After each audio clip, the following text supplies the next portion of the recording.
तो इस वीडियो में हम कंप्लीट डिप्लोमा लेवल के सब्जेक्ट्स के बारे में देख रहे होंगे। हम ये देखेंगे कैसे आप कोर्सेज़ को सेलेक्ट कर सकते हो, कौन से सब्जेक्ट का पेयर बना सकते हो जिससे कि काफ़ी ईज़ी होगा आपके डिप्लोमा के लिए।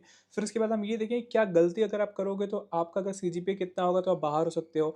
कौन-कौन से लेवल पे कितने कोर्सेज़ ज़रूरी है, कितने टर्म मैक्सिमम टर्म कितना है डिप्लोमा लेवल को कंप्लीट करने के लिए। फिर हम ये देखेंगे कौन-कौन से कोर्सेज़ हैं, कौन-कौन से सिलेबस में सब्जेक्ट्स हैं, जिनकी इंपॉर्टेंस क्या है, कैसे उनको मतलब आप टैकल कर सकते हो, किसमें ओपीपी है, किसमें नहीं है। तो इनके बारे में हम डिटेल में डिस्कस कर रहे होंगे। तो चलिए स्टार्ट करते हैं इस वीडियो को। तो सबसे इंपॉर्टेंट क्या है कि कब आप गलती करोगे, यानी कि सबसे पहले आप ये समझो कि कितनी इंपॉर्टेंस है इसके सब्जेक्ट की। आप ऐसे नहीं कि आप कितना भी सीजीपीए होगा और आप इस डिग्री को कंप्लीट कर सकते हो, क्योंकि आप फाउंडेशन के बाद आ रहे हो। तो आपको ये भी पता होना चाहिए कि ऐसा नहीं है कि आईआईटी मद्रास ने केवल सबके लिए डिग्री रखती है। यहाँ पे भी फिल्ट्रेशन प्रोसेस है। तो वो फिल्टर प्रोसेस क्या है यहाँ पे देखो। तो सबसे पहले होता है कि जब आप डिप्लोमा लेवल पे स्टार्ट करते हो, ठीक है, और डिप्लोमा एंड करके जब आप एलिजिबल बीएससी के लिए कब होगे, ऐसा नहीं कि सारे के सारे जो डिप्लोमा कंप्लीट करेंगे वो बीएससी में चले जाएंगे, ऐसा कुछ नहीं है। तो क्या होने वाला है, तो पहले जब आप डिप्लोमा को स्टार्ट करोगे और लास्ट में जब उसको कंप्लीट कर रहे होगे, तो अगर आपका डिप्लोमा लेवल तक यानी फाउंडेशन और डिप्लोमा लेवल तक का सीजीपीए अगर 6 है, ठीक है, 6 या 6 से ज़्यादा है तो बढ़िया है, वेल एंड गुड है, आप आगे कंटिन्यू करोगे। फिर आपका देखा जाएगा कि इसमें कुछ प्रोजेक्ट्स होते हैं जो डिप्लोमा लेवल है, जैसे फाउंडेशन में भी कोई आपने प्रोजेक्ट नहीं किया, लेकिन जैसे आप डिप्लोमा लेवल में आओगे यहाँ पे आपके कुछ प्रोजेक्ट्स होते हैं, 4 प्रोजेक्ट होते हैं, ठीक है। तो उसमें आपका सीजीपीए देखा जाएगा केवल प्रोजेक्ट स्पेसिफिक में कि इसमें 7 या 7 से ज़्यादा होना चाहिए, ठीक है। अगर 7 सीजीपीए से कम है तो आप क्या होगे, आप एलिजिबल नहीं होगे। अगर आप 7 सीजीपीए आपका प्रोजेक्ट में भी है और जो ओवरऑल सीजीपीए है यानी थ्योरी, फाउंडेशन और डिप्लोमा मिला के अगर आपका 6 है और प्रोजेक्ट में भी 7 है या 7 से ज़्यादा है, तो आप एलिजिबल होगे बीएससी में कंटिन्यू करने के लिए। अब देखो, अब मान लो कि पहले ये क्रॉस चेक हुआ कि आपका थ्योरी चेक किया जा रहा है कि सीजीपीए आपका 6 से कम है। अगर कम है तो आप क्या होगे, आगे प्रोसीड नहीं कर पाओगे, ठीक है। अगर दूसरा केस क्या होगा कि अगर सीजीपीए आपका 6 या 6 से ज़्यादा है, फिर आपका चेक किया जाएगा सीजीपीए प्रोजेक्ट में कि प्रोजेक्ट में आपका सीजीपीए कितना है। अगर सपोज करो कि सीजीपीए आपका प्रोजेक्ट में 7 से कम है, तो भी इस केस में क्या होगे, आप एलिजिबल नहीं होगे, क्या एलिजिबल नहीं होगे बीएससी के लिए। लेकिन आपको यहाँ पे एक ऑप्शन मिलेगा, आपको मैं दूसरे वाले स्लाइड में डिस्कस करूंगा कि यहाँ पे आपको ऑप्शन मिलेगा कि आप अपने सीजीपीए को इंप्रूव कर सकते हो। तो उसके बारे में हम देख लेते हैं कैसे आप अपने सीजीपीए को इंप्रूव कर सकते हो, फिर कैसे एलिजिबल हो सकते हो। तो यहाँ पे देखो, अगर आपका ओवरऑल सीजीपीए 6 से ज़्यादा है, ठीक है, कब किसमें, फाउंडेशन और डिप्लोमा कोर्स और आपके प्रोजेक्ट्स में अगर 6 से ज़्यादा सीजीपीए ज़्यादा है तो ये तो सही है, ठीक है, आप आगे प्रोसीड करोगे। फिर आपका चेक किया जाएगा सीजीपीए प्रोजेक्ट में कि इसमें भी क्या होना चाहिए, ग्रेटर देन और इक्वल टू 7 होना चाहिए, ठीक है। डिप्लोमा लेवल प्रोजेक्ट के में केवल इसमें किसमें देखा जाएगा, आपके डिप्लोमा लेवल में देखा जाएगा, तो आप आगे प्रोसीड करोगे। अगर सेकंड चांस क्या होगा, अगर मान लो कि आपका सीजीपीए क्या है वो 6 से ज़्यादा है, लेकिन जो सीजीपीए प्रोजेक्ट में वो 7 से कम है, तो आपको एक बार और ऑप्शन मिला जाएगा, मतलब फिर से आपको रिपीट करने का मिलेगा कि आप फिर से अपने प्रोजेक्ट को रिपीट कर सकते हो, रीडू कर सकते हो और अपने सीजीपीए को इंप्रूव कर सकते हो। एक बार आपको फिर चांस मिलेगा इसमें, ठीक है। अगर आपका सीजीपीए प्रोजेक्ट में अगर अच्छा आ जाता है, 7 से ज़्यादा आता है, तो फिर आप बेसिक डिग्री में क्या करोगे, आगे प्रोसीड करोगे, ठीक है। अगर मान लो कि ऐसा कुछ नहीं होता है तो आप डिप्लोमा में ही आपको बाहर निकलना पड़ेगा, ठीक है। और फिर इसके बाद और देखो, एक इंपॉर्टेंट आपका है कि कितना मिनिमम आपके टर्म्स में कितने कोर्सेज आपको करने ही होंगे। तो सपोज करो कि अगर आपने 3 टर्म में 3 कोर्सेज और एक प्रोजेक्ट से कम कंप्लीट किया तो आपको वार्निंग इशू किया जाएगा, ठीक है, 3 टर्म में। फिर उसके बाद अगर आप 6 टर्म में 6 कोर्सेज और 2 प्रोजेक्ट से कुछ भी कम करते हो तो आपको प्रोग्राम से रिमूव किया जा सकता है। अगर 9 टर्म में 9 कोर्सेज और 3 प्रोजेक्ट से कम आप कंप्लीट करते हो तो भी आपको प्रोग्राम से रिमूव किया जाएगा। 12 टर्म में 12 कोर्सेज और 4 प्रोजेक्ट से अगर कम करते हो तो भी आपको रिमूव कर दिया जाएगा। तो इतना तो मिनिमम है ही कि इतने कोर्सेज को आपको इतने टर्म में कंप्लीट करना ही होगा, ठीक है, इतना समझ में आ गया। और इसके बाद हम देख लेते हैं, देखो अब इसमें क्या होता है कि प्रोग्राम कंप्लीशन रेट यहाँ पे देखना इंपॉर्टेंट हो जाता है। तो सपोज करो कि अगर 100 बच्चे क्या करते हैं, फाउंडेशन में आते हैं, ठीक है, मैं क्वालिफायर हटा देता हूँ कि इतने क्वालिफाई करते हैं, वो मैं डेटा नहीं ले रहा हूँ। सपोज करो कि क्वालिफायर के बाद 100 स्टूडेंट आते हैं फाउंडेशन लेवल में, ठीक है। तो 100 में से क्या होता है कि 60% जो होंगे वो आपके फाउंडेशन को कंप्लीट करेंगे, ठीक है। आउट ऑफ 100 60 जो होंगे फाउंडेशन को कंप्लीट करेंगे। तो वो कहाँ पे आएंगे, वो आएंगे डिप्लोमा लेवल पे, ठीक है। 60 बच्चे कहाँ पे आए, डिप्लोमा लेवल में आए। तो यहाँ पे देखो, यहाँ पे केवल ऐसे 10 या 15 बच्चे होंगे। अब मान लो कि मैं बीच में लेके चलूँ, तो अगर मैं ऐसे बोलूँ कि 12 क्या आप 10 ही बोलोगे, जो ये डेटा मैं कहाँ से आऊँ, तो जो ओरिएंटेशन सेशन पहले हुआ था तो उसमें मैम ने बताया था कि इतना ही है, ठीक है। कि अगर आप 60 बच्चे एंटर कर रहे हैं तो उसमें से केवल 10 बच्चे जो होंगे ना, दोनों डिप्लोमा कंप्लीट कर रहे होंगे। तो आप इसका देखो कितना कंप्लीशन रेट काफ़ी कम है। तो ऐसा नहीं है कि फाउंडेशन लेवल में देखो कि इसका जो लेवल था फाउंडेशन लेवल का काफ़ी ईजी था, मतलब काफ़ी ईजी नहीं बोलोगे, मॉडरेट था, तभी तो यहाँ पे 40% बाहर हो रहे हैं। लेकिन जब आप डिप्लोमा लेवल में आते हो ना, तो इसमें जो एग्जिट रेट हो गया, बाहर निकलने वाले लोगों की संख्या होगी, वो काफ़ी ज़्यादा हो जाती है।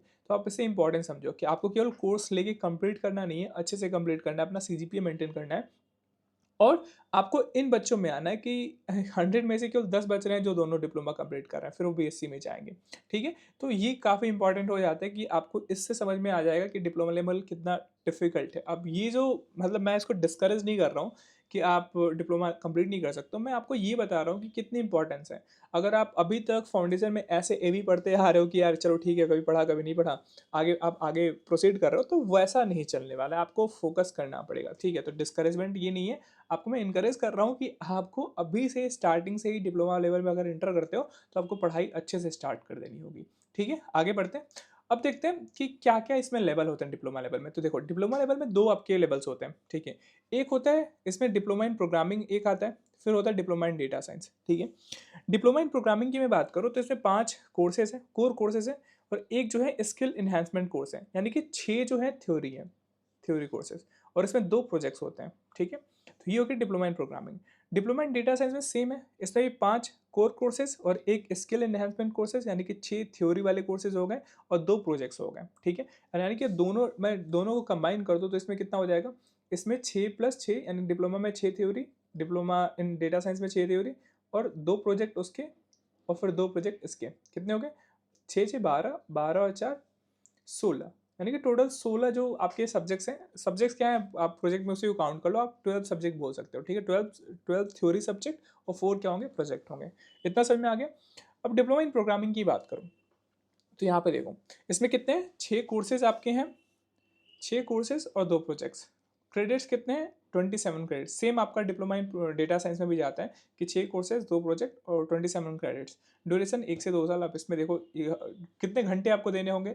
तो 15 घंटे आपको देने होंगे हर कोर्स के लिए, हर वीक में, ठीक है? तो इतना आपका ये समझ गए होंगे कि कौन-कौन से लेवल होते हैं, ठीक है? आगे बढ़ते हैं। अब देखते हैं कुछ सब्जेक्ट्स के बारे में, कौन से कोर्सेज़ हैं डिप्लोमा इन प्रोग्रामिंग में। पहले हम डिप्लोमा इन प्रोग्रामिंग से स्टार्ट करते हैं, ठीक है? तो ये जो आपका होगा, ये आपका डिप्लोमा इन प्रोग्रामिंग है। तो इसमें डेटाबेस मैनेजमेंट सिस्टम होता है, इसके 4 क्रेडिट हैं, यहाँ पे आपके 4 क्रेडिट यहाँ पे मिलेंगे। फिर आपका आता है programming data structure and algorithm using Python, इसके भी 4 क्रेडिट हैं। मॉडर्न एप्लीकेशन डेवलपमेंट, इसके भी 4 credit. Modern application development 1 project, इसमें 2 क्रेडिट, प्रोजेक्ट के 2 क्रेडिट मिलते हैं। प्रोग्रामिंग कांसेप्ट यूजिंग जावा, इसके 4 आपके क्रेडिट पॉइंट हैं। मॉडर्न एप्लीकेशन डेवलपमेंट 2, इसमें 4 credit point. Modern application development 2 project, इसके 2 पॉइंट, और सिस्टम कमांड का क्या है? 3 पॉइंट है, ठीक है? अब इसमें देखो कोर रिक्विजिट और प्री रिक्विजिट क्या होता है। तो कोर रिक्विजिट ऐसे समझो कि आप, जैसे मान लो कि यहाँ पे क्या है, इसमें जो मॉडर्न एप्लीकेशन डेवलपमेंट है, इसका कोर रिक्विजिट क्या है? इसका कोड देखो कि आपका डेटाबेस मैनेजमेंट सिस्टम क्या है? कोर रिक्विजिट है। यानी कि इसको, यानी कि आप जब प्रोजेक्ट कर रहे होगे, मॉडर्न एप्लीकेशन डेवलपमेंट 1 पढ़ रहे होगे, तो आप उसके साथ डेटाबेस मैनेजमेंट सिस्टम पढ़ोगे, या फिर उसके पहले आप उसको कंप्लीट कर रहे होगे, ठीक है? यानी कि डीबीएमएस आप पहले पढ़े रहो या फिर उसके साथ पढ़ सकते हो। लेकिन आपका कोर प्रीरिक्विजिट मतलब क्या होता है कि आपको, जैसे ये देखो, मॉडर्न एप्लीकेशन डेवलपमेंट 2 है, ठीक है? इसमें कोर रिक्विजिट क्या है? इसका कोड क्या है? 203, यानी कि मॉडल एप्लीकेशन डेवलपमेंट 1 आपने कंप्लीट कर लिया हुआ है। यानी कि इस वाले मॉडर्न एप्लीकेशन डेवलपमेंट 2 को पढ़ने के लिए आपको पहले मैड 1 आपको कंप्लीट होना चाहिए। यानी कि साथ में नहीं पढ़ोगे, इसकी मतलब पहले इसको कंप्लीट करो, फिर इसके बाद ये आओगे। तो ये प्रीरिक्विजिट और कोरिक्विजिट हो गया, ठीक है? फाउंडेशन की बात करो तो पाइथन के लिए सीटी क्या है? ये आपका प्रीरिक्विजिट है कि सीटी के बिना आप पाइथन नहीं कंप्लीट कर सकते हो। लेकिन वही मैथ्स 2 और स्टैट्स 2 की बात करो तो ये कोरिक्विजिट होते हैं कि अगर आप मैथ्स 2 स्टैट्स 2 पढ़ना चाहते हो तो आप एक साथ भी पढ़ सकते हो, या फिर एक को पहले आप पढ़े रहो, जैसे मैथ्स 2 पहले पढ़े रहो, फिर उसके बाद स्टैट्स 2 ले सकते हो। तो कोर रिक्विजिट मतलब कि साथ में भी हो सकता है या फिर उसके पहले भी कर सकते हो। तो ये प्री रिक्विजिट और कोर रिक्विजिट हो गया। अब मैं इनके टफनेस की बात करूँ ना, कि कौन से इसमें कौन से टफ वाले हैं, इनके लेवल की मैं बात करूँ कि कौन सा हार्ड है, कौन सा ईजी है। तो देखो, जो डिप्लोमा लेवल की मैं बात करूँ तो सबसे जो हार्ड माना जाता है ना, वो माना जाता है पीडीएसए को, यानी programming data structure and algorithm using Python. इसके जो टफनेस है वो सबसे हार्ड है, ये सबसे हार्ड सब्जेक्ट में माना जाता है। फिर मैं सेकंड की बात करूँ कि सेकंड पे कौन आता है, सेकंड लेवल पे है आपका मैट 2 का प्रोजेक्ट, ठीक है? ये आपका सेकंड लेवल पे आता है। थर्ड में आता है आपका जो मैट 2 है, इसका थ्योरी पोर्शन, ये भी आपका थर्ड पे आएगा, ये टफनेस लेवल पे। फोर्थ पे आएगा कि आपका जो मैड 1 का प्रोजेक्ट होगा वो फोर्थ लेवल पे आएगा। ठीक है। 5th लेवल पे मैं बात करूँ तो ये सिस्टम कमांड है। इसका भले ही जो क्रेडिट पॉइंट है 3 है, लेकिन ये थोड़ा-सा मतलब है, मतलब इसका भी लेवल अच्छा होता है, तो ये 5th नंबर पे आता है। अगर मैं 6th की बात करूँ कि 6th नंबर पे कौन आता है, तो ये जो है जावा, इसका भी मतलब है ठीक-ठाक ही, इससे लेंथी थोड़ा-सा होता है, लेकिन इसकी भी टफनेस लेवल ठीक-ठाक ही है। फिर मैं बात करूँ कि 7th नंबर पे क्या आएगा, तो 7th नंबर पे आपका डीबीएमएस आएगा, ठीक है, ये हार्डनेस लेवल पे। फिर आपका जो सबसे ईज़ी माना जाता है वो क्या माना जाता है, ये है मैड 1 का थ्योरी। तो इस तरीके से आपका लेवल होता है, ठीक है, समझ में आ गया? अब देख लेते हैं कि इसमें पढ़ाया क्या जाता है, जैसे इसकी इंपॉर्टेंस क्यों हो जाती है, तो देखो पीडीएस जो है ना, ये काफ़ी इंपॉर्टेंट है और काफ़ी हार्ड भी है। तो ये काफ़ी इंपॉर्टेंट सब्जेक्ट हो जाता है आपके नॉलेज के लिए, क्योंकि जब आप जॉब इंटरव्यू देने जाओगे ना, तो ज़्यादातर जो अच्छी कंपनियां हैं वो आपके डीएसए से क्वेश्चन पूछी जाती है, तो अगर इस पे आपका कमांड होगा तो आपके फ्यूचर के लिए काफ़ी अच्छा होने वाला है। इसमें थ्योरी और प्रोग्रामिंग आपके दोनों हैं, तो इसमें थोड़ा सा टाइम डिमांडिंग वाला सब्जेक्ट है, आपको काफ़ी टाइम देना पड़ता है इसको। तो मैं बात करूँ कि इसमें कितने घंटे आपको डिवोट करने पड़ेंगे पर वीक, तो इसको मान के चलो कि आपको 15 से 17 घंटे तो आपको देने ही पड़ेंगे हर वीक की बात मैं करूँ, ठीक है? इतना तो पढ़ना ही पड़ेगा आपके लिए, ठीक है?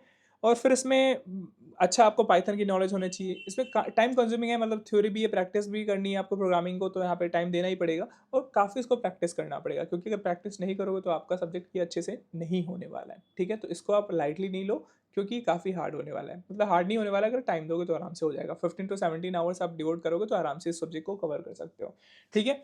फिर आता है डीबीएमएस। देखो, डीबीएमएस के लिए अगर मैं बात करूँ कि कितना घंटे आपको देना पड़ेगा, तो इसका लेवल कम है, तो आप इसको 10 से 11 घंटे दे सकते हो पर वीक।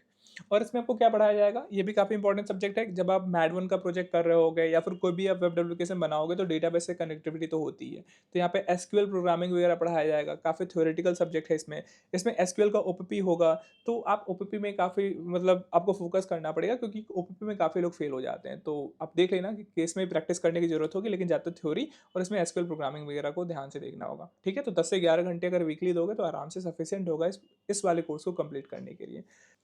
अब आता है मैड वन, ठीक है, मॉडर्न एप्लीकेशन डेवलपमेंट वन। तो अगर मैं इसकी बात करूँ कि इसको कितना घंटा पढ़ना पड़ेगा, यानी कि वीकली कितने घंटे आपको देने पड़ेंगे, तो इसको भी मान के चलो 10 से 12 घंटे, 12 घंटे मान के चलो, इसमें भी आपको देना पड़ेगा पर वीकली, क्योंकि इसमें भी थ्योरी और कोडिंग होता है। कोडिंग वाला काफ़ी इसमें टाइम कंज्यूमिंग होता है, तो काफ़ी मतलब मटेरियल आपको वॉच करने होते हैं। स्क्रीन कास्ट इसके लिए काफ़ी इंपॉर्टेंट हो जाता है, ठीक है? इसमें ओपीपी वगैरह नहीं होता है, तो आप इसमें जो ग्रेडेड लैब असाइनमेंट होते हैं उनमें काफ़ी कोडिंग की ज़रूरत होती है, तो उसको करना पड़ता है। तो इसमें आप 12 घंटे अगर दोगे तो ये काफ़ी वेल एंड एनफ होगा, ठीक है? आगे बात करते हैं मैट टू काफ़ी इंपॉर्टेंट है, ठीक है? अगर मैं मैट टू की बात करूँ तो इसमें आपको कितना घंटा डिवोट करना होगा, इसमें मान के चलो 12 से 13 घंटे आपको डिवोट करना होगा, ठीक है? इसमें जो जावा स्क्रिप्ट है ना, इसमें इन डेप्थ जावा स्क्रिप्ट की प्रोग्रामिंग होती है, तो आप उसको इग्नोर नहीं कर सकते, तो ये काफ़ी काफ़ी इंपॉर्टेंट हो जाता है। फिर आता है जावा।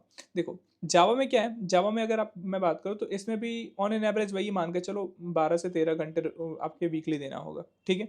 इसका ओपीपी जो होता है काफ़ी हार्ड होता है, काफ़ी मतलब एक जावा का नाम से काफ़ी पुराना लैंग्वेज है, तो इसमें जो ये काफ़ी लेंदी है, ठीक है? तो इसमें काफ़ी टाइम भी देना पड़ता है, काफ़ी टफ सब्जेक्ट भी माना जाता है। उसका ओपीपी काफ़ी हार्ड होता है, तो आपको प्रोग्रामिंग की प्रैक्टिस करनी ज़रूरत होगी, ठीक है? अगर आप बिना प्रैक्टिस किए आप इसके ओपीपी को क्लियर नहीं कर सकते हो। तो फिर आता है आपका जावा हो गया। सिस्टम कमांड की बात कर लेते हैं। तो सिस्टम कमांड में अगर मैं बात करूँ कि इसमें वीकली आपको 10 घंटे तो एटलीस्ट देने ही पड़ेंगे, ठीक है? अब इसको आप लाइटली नहीं ले सकते हो, क्यों? क्योंकि काफ़ी बच्चे होते हैं, इनका क्रेडिट पॉइंट देखते हैं कि इसका तो 3 क्रेडिट है और सबके तो 4 है, तो काफ़ी ईज़ी होगा, नहीं। इसमें इसके क्रेडिट पॉइंट भले ही कम है, लेकिन इसमें क्या होगा, इसकी इंपॉर्टेंस काफ़ी ज़्यादा है। इसका ओपीपी 2 जो होता है वो काफ़ी हार्ड होता है, तो ओपीपी 1 पे फोकस करो कि वहीं से आप पास हो जाओ। अगर नहीं पास कर पाते तो ओपीपी 2 जो होगा वो काफ़ी हार्ड होगा। सिस्टम कमांड क्यों टफ कैसे भी क्यों हो जाता है? तो सिस्टम कमांड में आपके जो लिनक्स के कमांड लाइन होते हैं, उन पे आपको वो कराया जाता है, और पहली बार आप लिनक्स के बारे में पढ़ रहे होते हो, तो ये काफ़ी मतलब एक ब्लैक बॉक्स की तरह काम करता है। आप मतलब आपको जीयूआई नहीं देखने को मिलेगा, सारा का सारा कमांड आप टाइप करोगे लिनक्स पे, तो वो काफ़ी इंपॉर्टेंट हो जाता है, काफ़ी टफ टास्क हो जाता है, ठीक है? तो इसके लिए मैं अगर मैं टिप देना चाहूँ तो कोड विथ अस सेशन का आता है, जो आपके आईआईटी मद्रास से प्रोवाइड कराता है, उस सेशन को आप देखा करो, तो काफ़ी इंपॉर्टेंट होगा आपके लिए, ठीक है? आपको काफ़ी हेल्पफुल होगा इसके लिए। तो सिस्टम कमांड को आपको 10 घंटे देने ही पड़ेंगे। फिर आता है मैड वन का प्रोजेक्ट, ठीक है? तो मैड वन का प्रोजेक्ट ये भी काफ़ी टाइम कंज्यूम है, आपको पूरा का पूरा एक प्रोजेक्ट बनाना होता है, पूरा एप्लीकेशन एक डेवलप करना होता है। तो इसमें वेब एप्लीकेशन आप डेवलप करोगे, पूरा का पूरा फंक्शनिंग उसमें आपको बनाना पड़ता है, तो ये भी टाइम कंज्यूम होगा और काफ़ी इसमें प्रैक्टिस करने की ज़रूरत होती है, ठीक है? इसके लिए मैं बात करूँ तो जो स्क्रीन कास्ट होता है ये काफ़ी इंपॉर्टेंट है। अगर स्क्रीन कास्ट के सारे जो क्वेश्चन होते हैं, जो उसको प्रैक्टिस करते हो, तो काफ़ी ईजी हो जाएगा आपके लिए mad one project. Mad 2 project की मैं बात करूँ तो यहाँ पे क्या होता है मैड 2 प्रोजेक्ट में कि मैड 1 जो प्रोजेक्ट आपने डेवलप किया होता है उसको आप अपग्रेड करते हो, ठीक है? उसमें सर्वर ऑप्टिमाइज़ेशन करते हो, उसमें जावास्क्रिप्ट काफ़ी मतलब यूज़ किया जाता है, तो उसके बारे में देखते हो। तो ये भी काफ़ी इंपॉर्टेंट हो जाता है, ठीक है? ये भी काफ़ी टफ माना जाता है। मैड 1 और मैड 2 के प्रोजेक्ट की बात करो तो मैड 2 जो प्रोजेक्ट होता है वो काफ़ी लेंदी होता है मैड 1 के प्रोजेक्ट के मुकाबले, क्योंकि उसी का आप अपग्रेड कर रहे होते होगे, ठीक है? तो इतना समझ में आ गया आपके डिप्लोमा इन प्रोग्रामिंग के बारे में। अब हम बात करते हैं डिप्लोमा इन डेटा साइंस वाले के बारे में, ठीक है? तो इसमें देखो 2 पाथ होते हैं, तो उसके बारे में पहले बात कर लेते हैं। तो जिसमें 2 पाथ होते हैं, इसमें सेम चीज़ें हैं, 6 सब्जेक्ट्स, 6 थ्योरी और आपके 2 प्रोजेक्ट्स होते हैं। लेकिन इसमें 2 ऑप्शन मिल जाते हैं, या तो आप एक ऑप्शन है कि आप ऑप्शन 1 में बिज़नेस एनालिटिक्स की तरफ जाओ, ठीक है? जिसमें बिज़नेस एनालिटिक्स आप पढ़ोगे और बीडीएम प्रोजेक्ट करोगे। ऑप्शन 2 में क्या है डेटा साइंस में कि आप इसको छोड़ के आप डीप लर्निंग और जनरेटिव एआई का प्रोजेक्ट कर लो, ठीक है? तो इसके बारे में हम देखते हैं। पहले इनके कोर्सेज़ के बारे में जान जाओ कि कौन-कौन से कोर्सेज़ हैं डिप्लोमा इन डेटा साइंस में। तो इसमें आता है आपका machine learning foundation MLF, BDM business data management, machine learning techniques MLT, फिर आपका MLP machine learning practice, machine learning practice project, इसका tools in data science, business data management project, business analytics, introduction to deep learning and generative AI, फिर आता है deep learning and generative AI project, ठीक है? तो अब अगर मैं इनको एक प्रायोरिटी में सेट करूँ कि कौन सा लेवल किसका हार्ड होता है, किसका ईजी होता है, तो सबसे जो टफ सब्जेक्ट माना जाता है डिप्लोमा इन डेटा साइंस में, वो आपका होता है मशीन लर्निंग टेक्निक्स, ठीक है? इसका जो लेवल होता है वो हाई होता है मशीन लर्निंग टेक्निक्स का। सेकंड नंबर पे आता है मशीन लर्निंग प्रैक्टिस, ये भी थोड़ा सा मतलब अच्छा इसका लेवल होता है। थर्ड नंबर की बात करो तो उसके बाद आता है आपका जो बीडीएम का प्रोजेक्ट होता है ना वो, ठीक है? ये भी काफ़ी हार्ड होता है। फोर्थ नंबर पे आता है आपका टफनेस लेवल पे मशीन लर्निंग फाउंडेशन एमएलएफ, ठीक है? फिफ्थ नंबर पे आता है आपका जो मशीन लर्निंग का आप प्रैक्टिस करते हो, एमएलपी का प्रोजेक्ट बनाते हो वो, ठीक है? फिफ्थ नंबर पे ये आता है। सिक्स्थ नंबर पे आएगा आपका बिजनेस एनालिटिक्स। सेवन्थ नंबर पे जो हार्डनेस लेवल में बात करो तो ये आता है बीडीएम। जो सेवन्थ नंबर पे हो गया। एट्थ नंबर पे जो आता है वो क्या आता है, वो आता है टूल्स इन डेटा साइंस, ठीक है? तो अभी ये नए कोर्सेज इंट्रोड्यूस हुए हैं तो इनके बारे में अभी कुछ मतलब रैंकिंग वगैरह पता नहीं चल रहा है। ये जो डेटा है, ये जो आपकी प्रीवियस ईयर में जो भी डिस्कॉर्स पे जो सर्वे होते हैं उनके बेसिस पे ये आपका रैंकिंग मैंने यहाँ पे बताया हुआ है, ठीक है? समझ में आ गया? अब मैं बात करूँ इसके भी क्या होता है ना, इसमें प्रीरिक्विजिट और कोरिक्विजिट समझ लो कि इसमें प्रीरिक्विजिट क्या है। तो जो एमएलपी कोर्स है, ठीक है, यहाँ पे देखो, जो एमएलपी कोर्स है उसके लिए प्रीरिक्विजिट क्या होगा, एमएलटी होगा, ठीक है? कोरिक्विजिट कुछ नहीं है। एमएलटी के लिए क्या होगा, कोरिक्विजिट एमएलएफ होगा। फिर आपका ऐप डेवलपमेंट 1 प्रोजेक्ट के लिए जो कोरिक्विजिट है कि आपका थ्योरी पहले आना चाहिए, फिर उसको पैरेलली कर लो या फिर पहले कर लो, ठीक है? ऐप डेवलपमेंट 2 के लिए कोरिक्विजिट क्या है, ऐप डेवलपमेंट 1 प्रोजेक्ट आपका इसका कोरिक्विजिट है। डीएलएल जेन आई थ्योरी के लिए आपको एमएलपी आना चाहिए, एमएलपी कोई रिक्विजिट है इसके लिए। डीएल जेन आई प्रोजेक्ट के लिए आपका डीएल जेन आई का थ्योरी कंप्लीट होना चाहिए, तो ये आपका कोरिक्विजिट है, ठीक है? अब इसके बारे में हम और डिटेल जान लेते हैं कि देखो कि इसमें क्या पढ़ाया जाता है और इसकी इंपॉर्टेंस क्यों है। तो अगर मैं मशीन लर्निंग फाउंडेशन की बात करूँ तो इसको वीकली आपको 10 से 12 घंटे देने पड़ेंगे, ठीक है? तभी आप इस कोर्स को कंप्लीट कर सकते हो।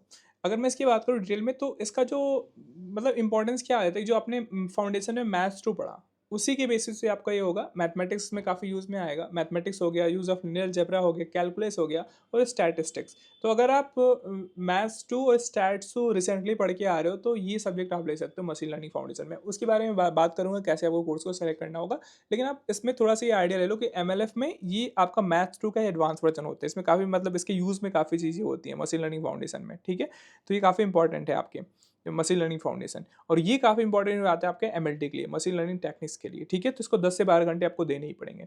फिर आता है मशीन लर्निंग टेक्निक्स की बात करूँ तो इसका भी जो लेवल होता है वो काफ़ी मतलब अच्छा खासा होता है। पहले तो सबसे टफनेस लेवल में इसका नंबर आता है, तो उसको मतलब ऑब्वियस सी बात है कि इसको काफ़ी टाइम देना पड़ेगा। तो इसको मान के चलो 13 या 14 घंटे तो आपको देने ही पड़ेंगे ऑन एन एवरेज, मतलब 1 वीक में।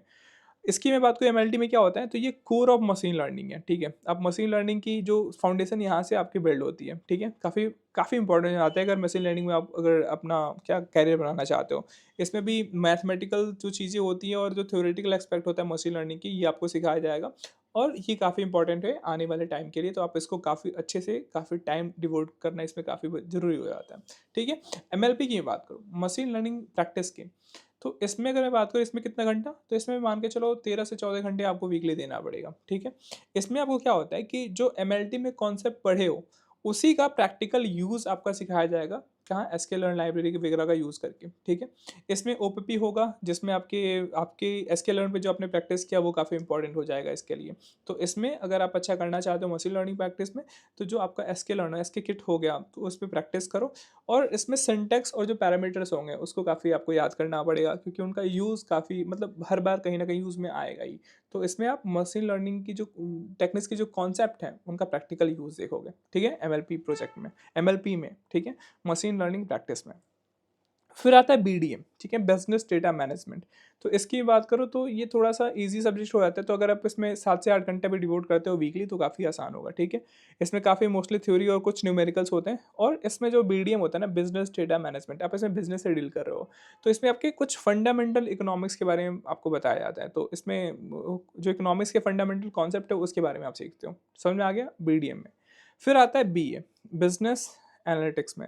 तो इसकी बात करो तो ये भी काफ़ी एक इजी सब्जेक्ट के तौर पे ट्रीट किया जाता है। इसमें भी आपको 6 घंटे वीकली आपको देना पड़ेगा, और इसके लिए जो वीकली जो आपके लेक्चर्स आते हैं वो काफ़ी सफिशिएंट होगा, आपको कहीं और से देखने की ज़रूरत नहीं पड़ेगी। फिर आता है आपका TDS, tools in data science, ठीक है। ये भी आपका कुछ कंपैरेटिवली ईजी सब्जेक्ट है। इसका जो क्रेडिट पॉइंट है वो 3 है, तो इसमें भी आप मान के चलो 6 घंटे आपको देना ही पड़ेगा। इसमें थ्योरी कम है, इसमें आपको इंट्रोड्यूस कराया जाता है डिफरेंट सॉफ्टवेयर्स को डिफरेंट पाइथन लाइब्रेरीज़ के बारे में। इसमें आपका डेटा विजुअलाइजेशन हो गया, इन लाइब्रेरीज़ को यूज़ करते हो, वेब स्क्रैपिंग कैसे करते हैं, प्रेजेंटेशन वगैरह, इसमें काफ़ी चीज़ें बताई जाती है टूल्स इन डेटा साइंस में। फिर आता है आपका बीडीएम प्रोजेक्ट। तो बीडीएम प्रोजेक्ट काफ़ी इंपॉर्टेंट हो जाता है। तो बीडीएम प्रोजेक्ट में क्या होता है कि आप मार्केट में जाते हो, और जैसे वहाँ पे जो भी वेंडर्स हो गए, जो भी जैसे शॉप वाला हो गया या फिर कोई भी हो गया जो बिज़नेस कर रहा हो, वहाँ से आपको डेटा कलेक्ट करना होता है, ठीक है? और उसके बेसिस पे आपको रिपोर्ट बनाना होता है, ठीक है? आप एक्चुअल जो बिज़नेस प्रॉब्लम है, ठीक है? उसको आप सॉल्व कर रहे होते होगे, ठीक है? तो इसके लिए मतलब थोड़ा-सा डिफ़िकल्ट माना जाता है कि आपको जाके गैदर करना डेटा, उनका परमिशन लेना, उनसे डेटा एक्चुअल डेटा लेना, तो ये काफ़ी मतलब थोड़ा-सा रिस्की काफ़ी रिस्की नहीं, उसका थोड़ा डिफ़िकल्ट हो जाता है। लेकिन इसका दूसरा तरीका भी इन्होंने दे रखा हुआ है कि इन्होंने कुछ अलाउ कर रखा हुआ है कि आप वेब स्क्रैपिंग कर सकते हो, लेकिन उसमें है कि आपको जो ग्रेड मिलेगा वो काफ़ी कम मिलेगा। तो इसमें 2 ऑप्शन होते हैं कि आपको एक्चुअल ग्राउंड पे जाके डेटा कलेक्ट करते हो, तो वहाँ से आपको अगर कलेक्ट करके पूरा का पूरा प्रोजेक्ट और रिपोर्ट बनाते हो, यानी कि बिज़नेस प्रॉब्लम को सॉल्व करते हो, तो वहाँ पे आपके लिए काफ़ी अच्छा होगा। आपने इसको लाइव प्रोजेक्ट के रूप में दिखा सकते हो अपने रिज़्यूमे में। तो काफ़ी इंपॉर्टेंट आपका प्रोजेक्ट होता है बीडीएम का प्रोजेक्ट, ठीक है? एमएलपी प्रोजेक्ट की बात करूँ तो इसमें क्या होता है कि जो आपको कैगल आपने नाम सुना होगा, तो यहाँ पे आपको कैगल का नोटबुक बनाना पड़ता है। फिर वहाँ पे आप जो कॉम्पिटिशन वगैरह होता है, वहाँ पे आप उसमें अपने पीरियड्स में अच्छा रैंक लाना होता है। फिर यहाँ पे वाइवा वगैरह भी होता है, ठीक है? तो ये भी काफ़ी मतलब प्रैक्टिकल आपका कोर्स है, एमएलपी प्रोजेक्ट है, ठीक है? समझ में आ गया? आगे बढ़ते हैं। ठीक है, एक चीज़ मैं और यहाँ पे ऐड करना चाहूँगा दोनों चीज़ों के लिए। जैसे इसमें हम बात करो डेटा साइंस वाले प्रोजेक्ट्स के बारे में बात करो, तो देखो 3-4 सब्जेक्ट हैं, जैसे डीबीएमएस हो गया। तो ये जो सब्जेक्ट है कई सारे कोर्सेज़ में आपका कोर रिक्विज़िट या प्रीरिक्विज़िट में आता है। तो इस कोर्सेज़ को आप पहले जल्दी फिनिश कर लो। डीबीएमएस हो गया, आपका मैड 1 हो गया, फिर आपका एमएलएफ हो गया, फिर आपका एमएलटी हो गया, ठीक है? इन वाले को आप पहले ही मंथ में कंप्लीट कर लो, ठीक है? क्योंकि अगर आप पहले इसको कंप्लीट कर लेते हो तो जो रिमेनिंग कोर्सेज़ हैं, वो आप उसको अपने हिसाब से शेड्यूल में कुछ अगर चेंजेस करना हो तो आप करके आराम से कंप्लीट कर सकते हो, ठीक है? और एक चीज़ और इम्पोर्टेंट आप देख लो कि अगर आप इन कोर्सेज़ को लेते हो, तो जो प्रोजेक्ट वाले कोर्सेज़ होते हैं ना, आप उसको ऐसा करके चलो कि उसको आप लास्ट में ना लो। जैसे आपका डिप्लोमा अगर कंप्लीट होने वाला है, तो लास्ट टर्म में प्रोजेक्ट लेने से मतलब बचो। क्यों मैं ऐसा बोल रहा हूँ? क्योंकि मैंने अभी बताया था कि जो प्रोजेक्ट में भी क्या होना चाहिए, आपका 7 सीजीपीए या फिर 7 सीजीपीए या 7 सीजीपीए से ज़्यादा होना चाहिए। अगर सपोज़ करो कि आपने प्रोजेक्ट लास्ट टर्म में लिया और आपका नंबर क्या आता है, थोड़ा-सा उसको मतलब उसका रिज़ल्ट आने में थोड़ा टाइम लग जाता है, और सपोज़ करो कि आपका जो सीजीपीए है वो 7 से कम अगर हो गया, तो आपको डिप्लोमा से आप जा नहीं पाओगे बीएससी लेवल में, तो ठीक है? तो इसमें क्या होता है कि अगर आप कॉन्फिडेंट नहीं हो तो इसको पहले ही मतलब लास्ट टर्म में ना लेके पहले वाले टर्म में ही क्या करो, इसको कंप्लीट करने की कोशिश करो कि अगर मान लो कि आपको रिपीट भी करना होता है तो आपको नेक्स्ट टर्म में चांस मिल जाएगा, आप उसको रिपीट कर सकते हो, फिर उसके बाद आप बीएससी लेवल में जा सकते हो। तो ये थोड़ा सा एक मतलब एक आप इनसाइट बोलो या फिर कुछ भी बोलो, तो इसको आप ऐसे ले सकते हो, ठीक है? आगे बढ़ते हैं। अब देखो जो इसमें रिसेंट चेंजेस हुए हैं ना डिप्लोमा इन डेटा साइंस में, देखो इसमें 2 ऑप्शन आपको दिए जाते हैं, एक ऑप्शन 1 और ऑप्शन 2। तो ऑप्शन 2 में जैसे मतलब इसमें जो सब्जेक्ट्स हैं वो तो ठीक ही हैं, जिसमें 2 नए सब्जेक्ट इंट्रोड्यूस किए हैं डिप्लोमा इन डेटा साइंस में। एक है introduction to deep learning and generative AI, और फिर उसका दो इसका इसी के डीप लर्निंग एंड एआई का प्रोजेक्ट, तो ये नए इंट्रोड्यूस हुए। तो आपके पास ऑप्शन है कि आप चाहो तो ऑप्शन 1 की तरफ जा सकते हो, जिसमें आपको डीप लर्निंग और जनरेटिव एआई के पढ़ने की जरूरत नहीं है।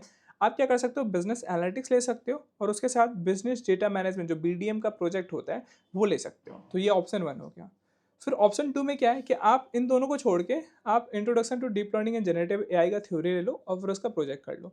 ठीक है, तो ये क्यों किया गया, क्योंकि अब भी देख रहे हो जनरेटिव एआई का काफ़ी बूम है, तो ये काफ़ी बच्चे क्वेरी कर रहे थे कि हाँ जनरेटिव एआई जो होना चाहिए वो आपके डिप्लोमा लेवल पे भी हो, तो इसके लिए भी है। और कुछ लोगों के लिए जो बीडीएम प्रोजेक्ट था वो काफ़ी हार्ड था, उसको वो छोड़ना चाहते थे, तो उनके लिए भी ये ऑप्शन बेहतर होगा।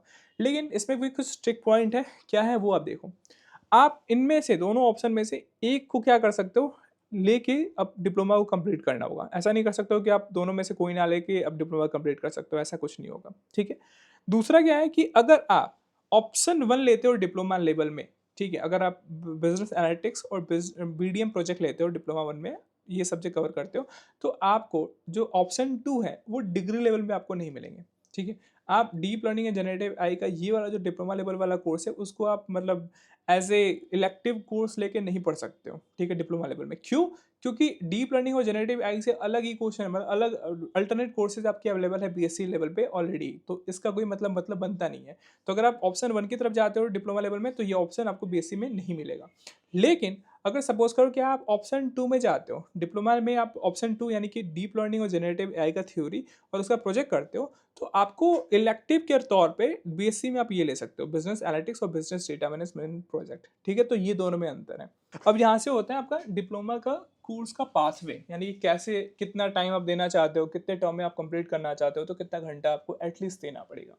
तो जो सबसे एग्रेसिव जो कोर्स है ना, यानी कि जो आपका कोर्स सिलेक्शन पाथ है, वो होगा अगर आप डिप्लोमा का 4 टर्म में कंप्लीट करना चाहते हो, तो इसमें कम से कम आपको 70 घंटे आपको पर वीक देना पड़ेगा। ठीक है। फिर इसमें इसमें किसके लिए मतलब सूटेबल होगा, जो इस डिग्री को फुल टाइम कर रहा होगा, कोई अदर कमिटमेंट नहीं है, आप इतना घंटा दे सकते हो, तो आपके लिए बेस्ट होगा कि आप डिप्लोमा को 4 टर्म में ही कंप्लीट कर लो। ये फास्टेस्ट वे है। ठीक है। कंफर्टेबल में बात करूँ कि कौन सा इससे मतलब कुछ स्लाइटली कम होगा, तो अगर आप 6 टर्म में डिप्लोमा को कंप्लीट करना चाहते हो तो 40 घंटे एटलीस्ट देना पड़ेगा पर वीक। ये उनके लिए प्रेफरेबल होगा जो स्टूडेंट्स हैं, ठीक है, जो वर्किंग प्रोफेशनल हैं, जो मैनेज कर सकते हैं टाइम। और ये क्या होता है, इसमें जो टाइम होगा ये काफ़ी स्टैंडर्ड टाइम है, काफ़ी लोग इसी को प्रेफर करते हैं। अगर आप चाहते हो कि आपके पास टाइम नहीं है, आप डुअल डिग्री स्टूडेंट हो, आपको पास टाइम नहीं मिल पा रहा है, आप काफ़ी बिजी रह रहे हो, तो आप 6 से 7 टर्म में भी इसको कंप्लीट कर सकते हो। आप जितना घंटे देना चाहते हो उसके हिसाब से वो कर सकते हो, तो ये उनके लिए फ्लेक्सिबल चीज़ें होती हैं। ठीक है, तो आपका 4 टर्म, 6 टर्म और 6 से 7 टर्म में भी क्या कर सकते हो आप, इन डिप्लोमा को, दोनों डिप्लोमा को कंप्लीट कर सकते हो। लेकिन जो मैक्सिमम नंबर ऑफ टर्म है ना, जो डिप्लोमा को कंप्लीट करने का, वो कितना है, वो 12 है। ठीक है, तो ये भी आप ध्यान रखना। इसके बाद में आप 12 से ज़्यादा टर्म नहीं ले सकते हो कंप्लीट करने में। तो एक एक टर्म की मैं बात करूँ कि अगर आप 7 टर्म में कंप्लीट करना चाहते हो डिप्लोमा को और दोनों डिग्री को मिक्स करना चाहते हो, डिप्लोमा इन प्रोग्रामिंग और डिप्लोमा इन डेटा साइंस, अगर दोनों को मिक्स करके आप इनको 7 टर्म में कंप्लीट करना चाहते हो, तो और पूरा का पूरा जो डिग्री है बीएससी एंड बीएस लेवल, ये अगर आप 5 साल में कंप्लीट करना चाहते हो, तो आपके लिए ये वाला बेस्ट ऑप्शन होगा 7 टर्म वाला। ठीक है। इसमें टर्म 1 में आप बीडीएम का थ्योरी ले सकते हो और बीडीएम का प्रोजेक्ट ले सकते हो। ठीक है, और सिस्टम कमांड एससी ले सकते हो। टर्म 2 में आप डीबीएमएस और पीडीएसए ले सकते हो। टर्म 3 में मैड 1 का थ्योरी और फिर उसके बाद एमएलएफ ले सकते हो। अब यहाँ पे ध्यान देना कि मैड 1 का जो थ्योरी है उसके साथ में मैड 1 प्रोजेक्ट ले सकते हो। ठीक है, तो लेकिन ये तो ठीक है, मैड 1 के साथ मैड 1 प्रोजेक्ट ले सकते हो, लेकिन आप ये कभी गलती नहीं करना ना कि मैड 2 का थ्योरी और मैड 2 का प्रोजेक्ट साथ में ले रहे हो, क्योंकि ये थोड़ा सा डिफिकल्ट हो सकता है, क्योंकि इन दोनों को साथ में वो लेके चलना वो थोड़ा सा डिफिकल्ट हो जाता है। तो सबसे बेस्ट ये होता है कि अगर आप पहले वाले टर्म में थ्योरी लेते हो तो उसके बाद वाले टर्म में क्या ले लो, प्रोजेक्ट ले लो। ठीक है, पहले वाले में थ्योरी तो उसके बाद में क्या लोगे, प्रोजेक्ट लोगे। तो ये टर्म 3 में मैड 1 थ्योरी और फिर एमएलएफ लिया, टर्म 4 में आपने मैड 1 का उसका प्रोजेक्ट ले लिया, फिर एमएलटी ले लिया। ठीक है, फिर टर्म 5 में आपने मैड 2 का थ्योरी लिया, फिर एमएलपी ले लिया। टर्म 6 में आपने मैड 2 का प्रोजेक्ट लिया और बिजनेस एनालिटिक्स लिया। टर्म 7 में आपका जावा और फिर आपने टीडीएस ले लिया। जावा लास्ट में क्यों लिया जा रहा है कि इसमें मतलब थोड़ा सा अलग डिफरेंट लैंग्वेज आ जा रहा है ना, जैसे पीडीएसए वगैरह हो गया, आपने फाउंडेशन में पाइथन पढ़ा, अब डायरेक्टली उसे स्विच करके जावा में जाना तो जावा थोड़ा सा लेंदी हो जाता है। ठीक है, तो इसमें सिंटेक्स मिसमैच ना हो, तो इसलिए आप इसको जावा को लास्ट में ले सकते हो। ठीक है, और यहाँ पे ये चीज़ें रखना, ये सीक्वेंस भी आपको फॉलो करना होता है। पहले मशीन लर्निंग फाउंडेशन, फिर एमएलटी, फिर एमएलपी। ठीक है, मशीन लर्निंग फाउंडेशन के बाद एमएलटी, फिर एमएलपी। तो ये आपका 7 टर्म में आपका क्या होगा, पूरा का पूरा जो दोनों डिप्लोमा है वो कंप्लीट हो जाएगा। ठीक है, लेकिन इसमें आपका बीए और जो बीडीएम वाला प्रोजेक्ट है वो वाला शामिल था। अगर आप चाहते हो जेन एआई के साथ जाना, तो उसमें कैसे कर सकते हो 7 टर्म में, तो पहले टर्म में आप डीबीएमएस ले लो, फिर आपके उसी के साथ पीडीएसए ले लो। टर्म 2 में मैड 1 का थ्योरी और MLF लिया। टर्म 3 में आपका मैड 1 का प्रोजेक्ट हो गया, फिर MLT हो गया, फिर आपका सिस्टम कमांड हो गया। टर्म 4 में आपका मैड 2 का थ्योरी हो गया, फिर MLP हो गया। टर्म 5 में आपने MLP का प्रोजेक्ट ले लिया, फिर मैड 2 का प्रोजेक्ट ले लिया, और फिर यहाँ पे डीप लर्निंग एंड जेएनआई का थ्योरी लिया, फिर आगे वाले में इसका प्रोजेक्ट ले लोगे, ठीक है। फिर यहाँ पे BDM का थ्योरी, फिर आपका जावा, फिर यहाँ पे TDS हो गया, ठीक है। तो इस तरीके से 7 टर्म में ये जो होगा ये आपका deep learning and gen AI वाली के लिए है, ठीक है, जिसको आप 7 टर्म में कंप्लीट कर सकते हो। जो सबसे बेस्ट तरीका होता है ना, जो ज़्यादातर स्टूडेंट प्रेफर करते हैं, वो आता है 6 टर्म वाला, ठीक है। 6 टर्म में क्या है कि 6 टर्म में आप इस प्रोग्राम को BSc और BS को ये 4 साल और 1 टर्म में कंप्लीट कर सकते हो। ये उनके लिए जो वर्किंग प्रोफेशनल है या फिर डुअल डिग्री वाले स्टूडेंट है, तो ये इस वाले बात पे जा सकते हैं। तो टर्म 1 में क्या कर सकते हो, DBMS काफ़ी इजी सब्जेक्ट है जो कि काफ़ी इंपॉर्टेंट है। अगर आप मैड 1 की थ्योरी कर रहे हो, मैड 1 का प्रोजेक्ट कर रहे हो, मैड 2 का प्रोजेक्ट कर रहे हो, तो कहीं ना कहीं डेटाबेस से कनेक्टिविटी वगैरह आनी चाहिए, तो इसको पहले ही फिनिश कर लो, ठीक है। DBMS आपने पहले ले लिया, फिर BDM का थ्योरी ले लिया, फिर टर्म 2 में आपने PDCA PDSA यानी कि जो डेटा स्ट्रक्चर है वो उसको ले लिया, फिर आपने MLF लिया और BDM का प्रोजेक्ट यहाँ पे कंप्लीट कर लिया। टर्म 3 में मैड 1 का थ्योरी लिया, फिर सिस्टम कमांड ले लिया, फिर बिजनेस एनालिटिक्स लिया। टर्म 4 में आपने मैड 1 का प्रोजेक्ट लिया, फिर MLT लिया, फिर जावा लिया। टर्म 5 में मैड 2 का थ्योरी, फिर MLP। टर्म 6 में MLP का प्रोजेक्ट और मैड 2 का प्रोजेक्ट और फिर TDS, ठीक है। थोड़ा सा ये रिस्की हो जा रहा है यहाँ पे टर्म 6 में MLP का प्रोजेक्ट और मैड 2 का प्रोजेक्ट की, वही मैंने बताया कि अगर इसमें प्रोजेक्ट आपका अच्छा नहीं होता तो फिर से आपको क्या करना पड़ेगा, रिपीट करना पड़ेगा, तो थोड़ा इसमें स्विच कर सकते हो, ठीक है। प्रोजेक्ट वाले को पहले ही कर लो, यानी कि लास्ट टर्म में इसके उसको ना रखो। फिर ये आता है कि आप डीप लर्निंग और जेन AI में जाना चाहते हो तो कैसे आप 6 टर्म में कंप्लीट कर सकते हो। तो सेम रहेगा, DBMS ले लो, फिर आपका BDM के थ्योरी और MLF ले लो। आपका टर्म 2 में PDSA और MLT ले सकते हो। टर्म 3 में मैड 1 का थ्योरी, SC यानी सिस्टम कमांड, MLP। टर्म 4 में मैड 1 का प्रोजेक्ट कंप्लीट कर लो, मैड 2 की थ्योरी कर लो कि आगे चल के आप मैड 2 का प्रोजेक्ट ले सकते हो। फिर MLP का प्रोजेक्ट हो गया कि अपने आप MLP का थ्योरी कंप्लीट कर लो टर्म 3 में। टर्म 5 में आप TDS ले सकते हो, फिर मैड 2 का प्रोजेक्ट ले सकते हो, फिर डीप लर्निंग जेन AI का थ्योरी ले सकते हो टर्म 5 में। टर्म 6 में जावा और जेन AI का जो प्रोजेक्ट बचा है उसको टर्म 6 में कंप्लीट कर सकते हो, ठीक है। तो ये आपका 6 टर्म का हो गया। 5 टर्म की मैं बात करूँ तो ये आपका BA और BD, तो इसमें पहले टर्म में आप DBMS ले लो, फिर PDSA और मैड 1 की थ्योरी। टर्म 2 में MLF, मैड 1 का अपने थ्योरी लिया था, इसमें प्रोजेक्ट ले लो, फिर मैड 2 का थ्योरी यहाँ पे ले लो। फिर BDM की थ्योरी अपने टर्म 3 में लिया, फिर MLT लिया, फिर मैड 2 का थ्योरी अपने ले लिया था, तो यहाँ पे मैड 2 का प्रोजेक्ट ले लो। टर्म 4 में BDM का प्रोजेक्ट आप ले लो, फिर MLP आपने लिया, फिर सिस्टम कमांड लिया। टर्म 5 में BA, जावा, TDS और MLP का प्रोजेक्ट। तो ऐसे आप 5 टर्म में कंप्लीट कर सकते हो।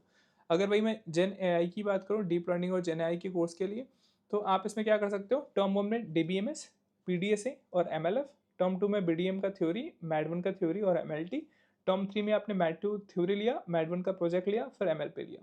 टर्म 4 में आपका मैड 2 का प्रोजेक्ट हो गया, सिस्टम कमांड हो गया, MLP का प्रोजेक्ट हो गया, और यहाँ पे डीप लर्निंग जेन AI का थ्योरी यहाँ पे ले लिया। फिर टर्म 5 में आपका TDS, जावा और जो डीप लर्निंग की थ्योरी आपने पढ़ी थी उसका प्रोजेक्ट यहाँ पे बना लो। तो ऐसे आपका टर्म 5 में पूरे का पूरे डिप्लोमा को कंप्लीट कर सकते हो। फिर आता है सबसे मोस्ट एग्रेसिव, जो सबसे हार्ड होता है, ये होता है 4 टर्म में। 4 टर्म में अगर आप कंप्लीट करते हो तो पूरा का पूरा जो प्रोग्राम है वो आप 9 टर्म या फिर 3 साल में ही कंप्लीट कर सकते हो, ठीक है। पहले टर्म में आप DBMS ले रहे हो, मैड 1 का थ्योरी ले सकते हो, PDSA, MLF ले सकते हो। टर्म 2 में BDM का थ्योरी, मैड 1 का प्रोजेक्ट, मैड 2 की थ्योरी और MLT। टर्म 3 में BDM का प्रोजेक्ट, बिजनेस एनालिटिक्स, मैड 2 का प्रोजेक्ट और फिर MLP हो गया। टर्म 4 में जावा, सिस्टम कमांड, TDS और MLP का प्रोजेक्ट हो गया, ठीक है। तो ये हो गया BDMS वाला पार्ट।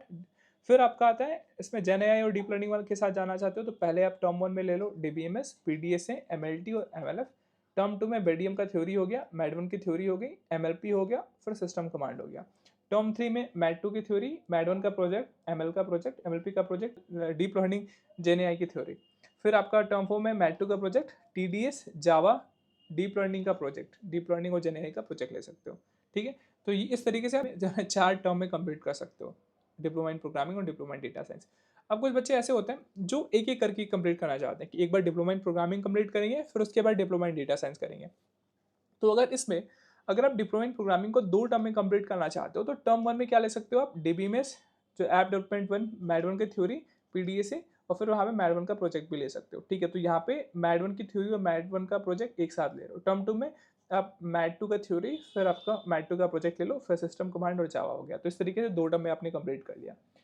फिर अगर आप 3 टर्म में कंप्लीट करना चाहते हो डिप्लोमा इन प्रोग्रामिंग को, तो आप ये भी सूटेबल पाथ होगा। जो अगर आप 3 टर्म में कंप्लीट करना चाहते हो, तो पहले टर्म में आप डीबीएमएस ले लो, फिर जो मैट1 की थ्योरी है वो ले लो, फिर दूसरे टर्म में आप मैट1 का प्रोजेक्ट हो गया, फिर मैट2 की थ्योरी हो गई और आपका डेटा स्ट्रक्चर हो गया। टर्म 3 में आप मैट2 का प्रोजेक्ट ले लो, फिर जावा, फिर सिस्टम कमांड। तो ये भी बेस्ट होगा, ठीक है। टर्म 4 की मैं बात करूँ, यानी कि 4 टर्म में अगर कंप्लीट करना चाहते हो, तो पहले टर्म में मैट1, फिर आपका मैट1 की थ्योरी और डीबीएमएस, फिर मैट2 का थ्योरी, फिर आपका मैट1 का प्रोजेक्ट, पीडीएसए, फिर मैट2 का प्रोजेक्ट, फिर जावा, फिर सिस्टम कमांड। तो ऐसे 4 टर्म में कंप्लीट कर सकते हो। ऐसे अगर डेटा साइंस की बात करूँ, तो अगर आप 2 टर्म में कंप्लीट करना चाहते हो एक गो में डिप्लोमा इन डेटा साइंस, तो ये क्या होगा, आप टर्म 1 में ले सकते हो एमएलएफ, एमएलटी, बीडीएम और बीडीएम का प्रोजेक्ट, ठीक है। टर्म 2 में ले सकते हो एमएलपी, बीए, टीडीएस और एमएलपी का प्रोजेक्ट। ये क्या है, ये जेन एआई वाले कोर्स के लिए है। तो जेन एआई में अगर 2 टर्म में कंप्लीट करना चाहते हो single government diploma in data science, तो एमएलएफ ले लो, एमएलटी ले लो, बीडीएम और टीडीएस हो गया। फिर आपका एमएलपी हो जाएगा, डीप लर्निंग जेन एआई का थ्योरी हो गया, एमएलपी प्रोजेक्ट हो गया और जेन एआई का प्रोजेक्ट हो गया। तो ऐसे 2 टर्म में कंप्लीट कर सकते हो डेटा साइंस वाले आपकी डिप्लोमा। 3 टर्म में कंप्लीट करना चाहते हो बीडीएम के साथ, तो पहले टर्म में बीडीएम ले लो, बीडीएम का प्रोजेक्ट ले लो और फिर एमएलएफ ले लो। दूसरे टर्म में बीए बिजनेस एनालिटिक्स, एमएलटी ले लिया। टर्म 3 में टीडीएस लिया और एमएलपी लिया और एमएलपी का प्रोजेक्ट कर लिया। अगर आप जेएनआई की तरफ जाना चाहते हो और इसको 3 टर्म में कंप्लीट करना चाहते हो, तो एमएलएफ ले सकते हो पहले टर्म में और एमएलटी ले सकते हो। टर्म 2 में आपने एमएलपी ले लिया, डीप लर्निंग जेएनआई का थ्योरी ले लिया और टीडीएस ले लिया। टर्म 3 में आपने एमएलपी का प्रोजेक्ट किया, जो जेएनआई का प्रोजेक्ट इसमें भी कर सकते हो टर्म 3 में, और बीडीएम ले लिया, ठीक है। तो इस तरीके से 3 टर्म में आपने जेएनआई वाला डिप्लोमा कोर्स कंप्लीट कर लिया। अगर आप 4 टर्म में कंप्लीट करना चाहते हो डेटा साइंस वाले डिग्री को, तो आप पहले टर्म में एमएलएफ ले सकते हो, फिर बीडीएम ले सकते हो। टर्म 2 में एमएलटी, बीडीएम का प्रोजेक्ट कर लिया। टर्म 3 में एमएलपी और टीडीएस। टर्म 4 में आपने बिजनेस एनालिटिक्स ले लिया और एमएल का प्रोजेक्ट ले लिया। अगर आप जेन एआई की तरफ जाना चाहते हो और उसको 4 टर्म में कंप्लीट करना चाहते हो, तो पहले आप एमएलएफ ले लो, फिर एमएलटी टर्म 1 में, टर्म 2 में आपने एमएलपी लिया, फिर आपका बीडीएम हो गया। टर्म 3 में एमएलपी का प्रोजेक्ट कर लिया, फिर जो जेन एआई का थ्योरी है वो ले लिया। टर्म 4 में आपने टीडीएस लिया और फिर आपका जो जेन एआई का प्रोजेक्ट है वो आपने ले लिया। तो इस तरीके से आप 4 टर्म में डिप्लोमा इन डेटा साइंस को अलग सेपरेटली क्या कर सकते हो, कंप्लीट कर सकते हो। तो आई होप कि आपको समझ में आ गया होगा कि कैसे कोर्स को सेलेक्ट करना होता है, ठीक है। ये जितने भी कोर्सेज हैं जो ग्रेडिंग डॉक्यूमेंट है उसमें मेंशन है वो बेस्ट है, मतलब मैंने भी अपने से बना के देखा कॉम्बिनेशन, लेकिन यही बेस्ट है जो उन्होंने प्रोवाइड करा रखा हुआ है। आप थोड़ा बहुत चेंज कर सकते हो कि कुछ जो गाइडलाइन मैंने बताया कि जो प्रोजेक्ट्स वगैरह हैं वो पहले लास्ट टर्म के लिए ना रखो, तो वो आपके लिए बेस्ट होगा। और सपोज़ करो कि अगर मैं कुछ और इनसाइट दे दूँ, तो अगर सपोज़ करो कि अगर आप स्टैट्स टू मैथ्स टू आपका अच्छा नहीं गया और आप चाहते हो कि डिप्लोमा भी करो, लेकिन आपको ये कॉन्फिडेंट नहीं आ रहा है कि मैं डेटा साइंस की तरफ जाऊँ या फिर प्रोग्रामिंग की तरफ जाऊँ, तो उसके में ये बेस्ट ऑप्शन होगा कि आप पहले डिप्लोमा इन प्रोग्रामिंग वाला पहले कर लो, क्योंकि वहाँ पे स्टैट्स और मैथ्स टू की रिक्वायरमेंट नहीं है, पूरा का पूरा प्रोग्रामिंग वाला कॉन्सेप्ट है।